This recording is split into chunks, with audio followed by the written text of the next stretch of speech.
The global financial and socioeconomic megacrisis continues to threaten to destroy all human civilization and life. And the reason has much more to do with the majority of the elite, who do not want governments to re-regulate the activities of the private corporate sector, and who do not want to invest in the kind of future that would finally liberate all humankind from the often brutal, abusive power of such unethical corporate plutocratic fascists and conflict profiteers.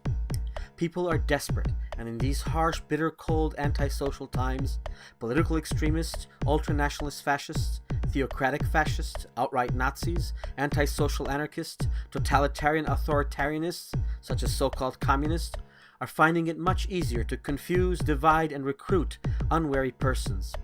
There isn't much time to really solve this global megacrisis. But we must hope that people will listen to the voices of true moderation and reason, to those of us who have real answers and truly viable scientific and social solutions. Whatever happened to the future? You know, the one we were promised by most of the big corporations? The one in which our lives would improve and become much, much better? With the aid of robots and automation and alternative energy and transportation technologies? Technologies that would liberate us and which would give us more freedom to spend more quality time with our families, friends, and loved ones? In which we no longer would suffer from extreme poverty, war, crime, and corruption? In which we would have the time and the means to travel around the world, to enjoy a further higher education, to learn and explore the awesome mysteries of our infinite universe? A world that would encourage and reward innovation, invention, and discovery? What happened?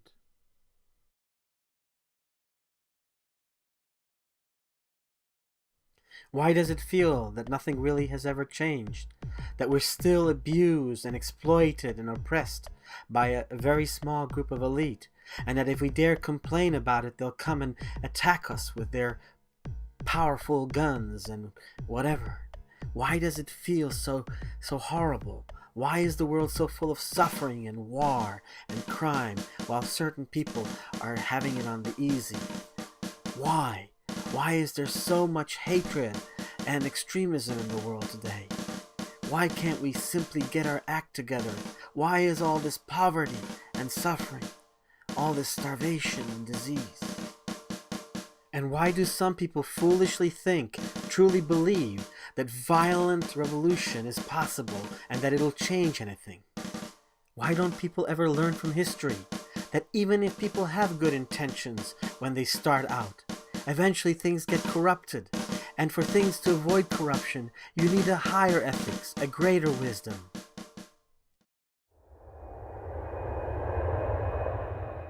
A wisdom that comes from understanding the science of the infinite.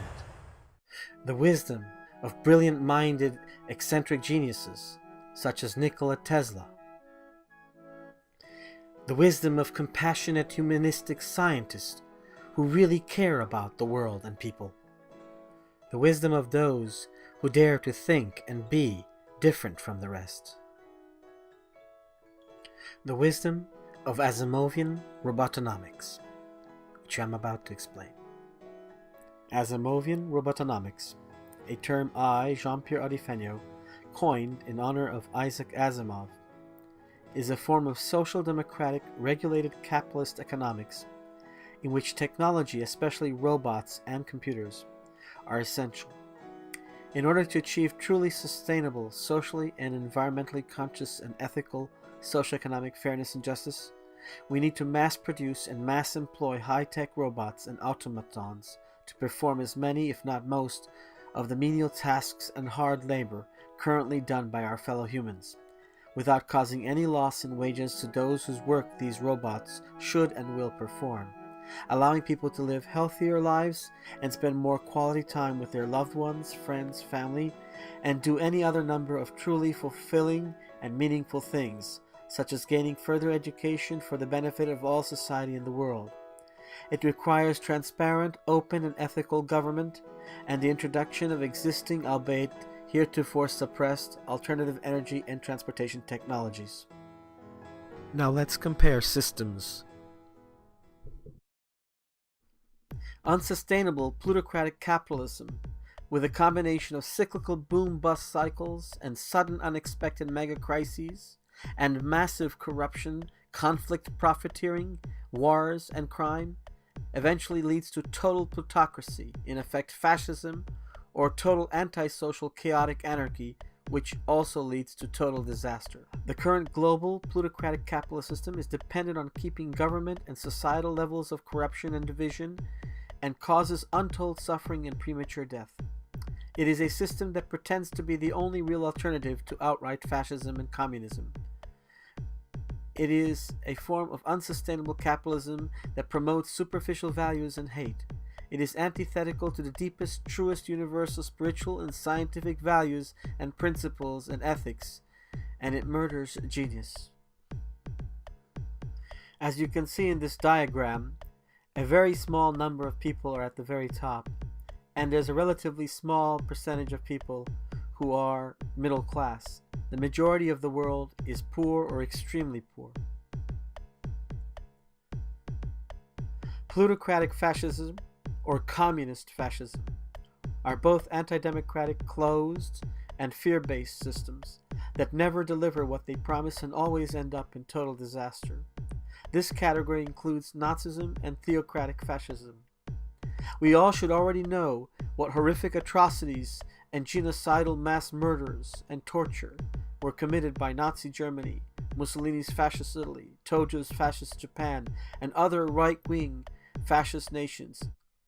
Anyone who subscribes to ultranationalism, ethnocentric racism, and/or theocratic extremism is either a psychotic killer or a very weak-minded, idiotic person. The current failure of the global plutocratic capitalist system is not at all a failure of democracy and liberal values, as some plutocratic elites want people to think. And mind you, not all elites are plutocratic. Some few are relatively socially and environmentally conscious. As you can see from this graph, in comparison to the current form of capitalism, such plutocratic absolute fascism or communist fascism or any other absolute fascism does not last very long, because it has a huge number of people living in poverty or in absolute poverty, and a very, very small number of people who are comfortable or elite.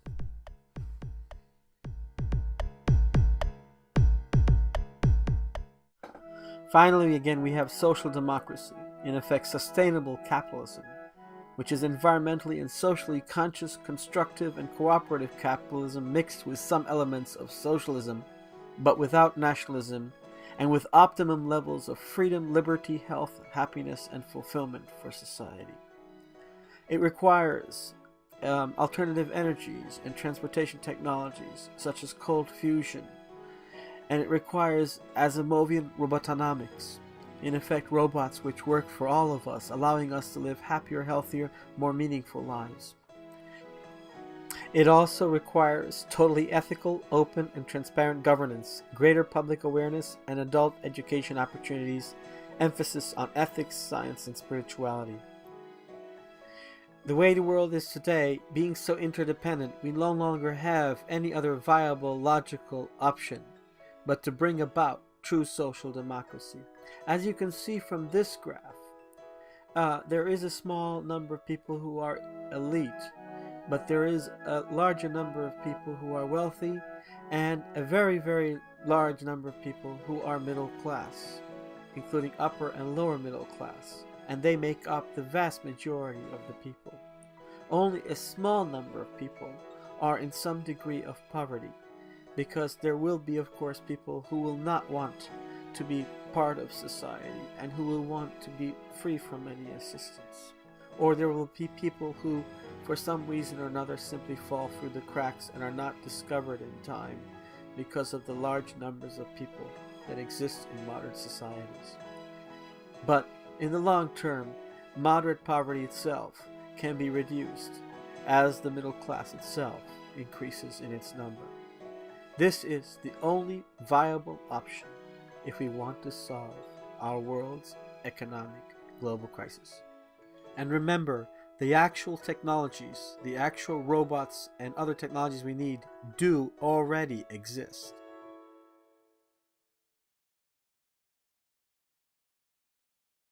Attention, this is an advisory.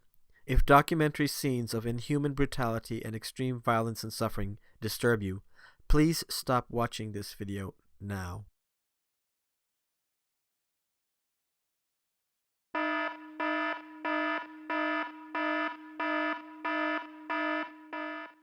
We must never forget the horrors and the inhumanity of the past. Here are some images to remind us of how bad things can get.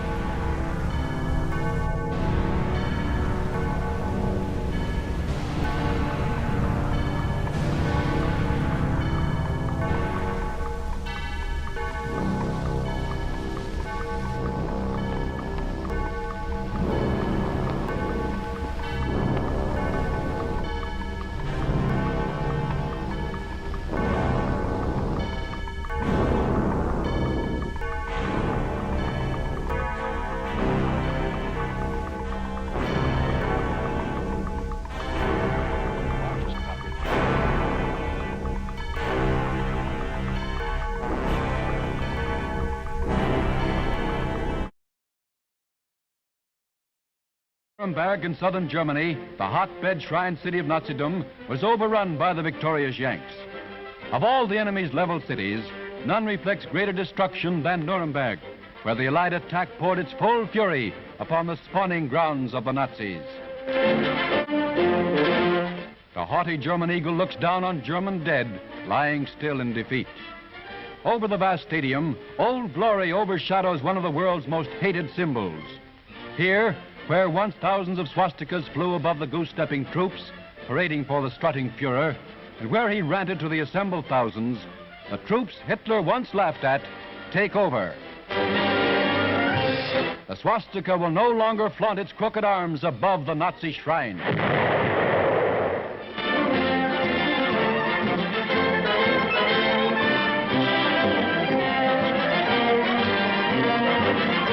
With the situation well in hand, the Yanks stage a review. Newsreel and Signal Corps cameramen made this record of the last days of Hitler's Germany. The cleansing fires of war have purged Germany of Nazi power. Let's be sure it never again rises from her ashes.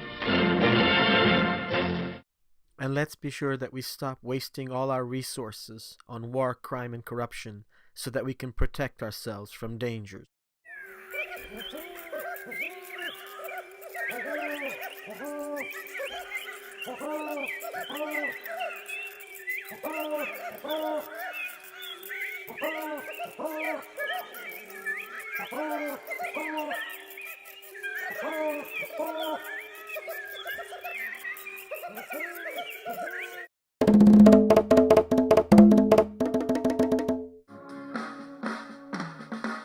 I love your smile, it's so sweet, girl.